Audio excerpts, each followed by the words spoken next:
After the Beatles officially disbanded in 1970, fans across the globe held on to hope for a reunion. Before the tragic deaths of John Lennon in 1980 and George Harrison in 2001, many were optimistic that some form of comeback might occur. But such a reunion never actually materialized. Interestingly, during the 1970s, a Beatles reunion was apparently a real possibility. However, part of the reason it didn't happen may be attributed to George Harrison. Whether his resistance was a blessing or a missed opportunity is still up for debate among longtime fans. Regardless, it remains a fascinating chapter in the band's post-breakup history. In the immediate aftermath of their split, the idea of the group coming back together seemed out of the question.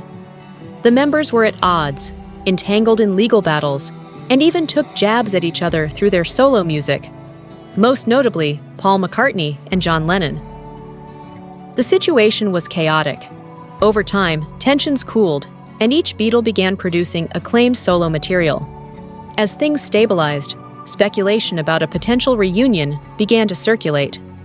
Still, nothing ever came of it, largely because Harrison had no interest in revisiting the past. Lennon, on the other hand, appeared to be open to the idea.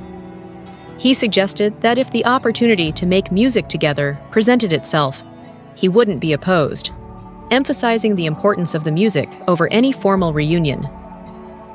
McCartney expressed a similar openness, once noting that anything was possible in the future.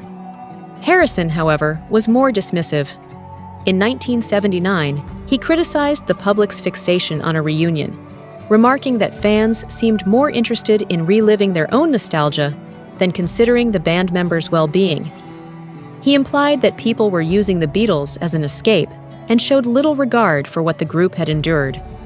When asked directly if he'd ever want to relive the experience, Harrison firmly responded that he would never want to go through it again, neither in this lifetime nor in any other.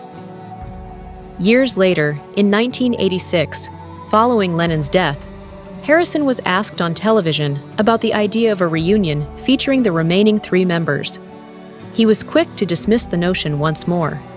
He felt that it was better to leave things as they were, with cherished memories and the music preserved. In his view, seeing three older men trying to recreate the magic of the past on stage would do little more than undermine the band's legacy. Harrison clearly preferred to protect the Beatles' image as it stood, possibly still carrying emotional scars from the group's breakup. His reluctance to reunite may have ultimately helped preserve their legacy.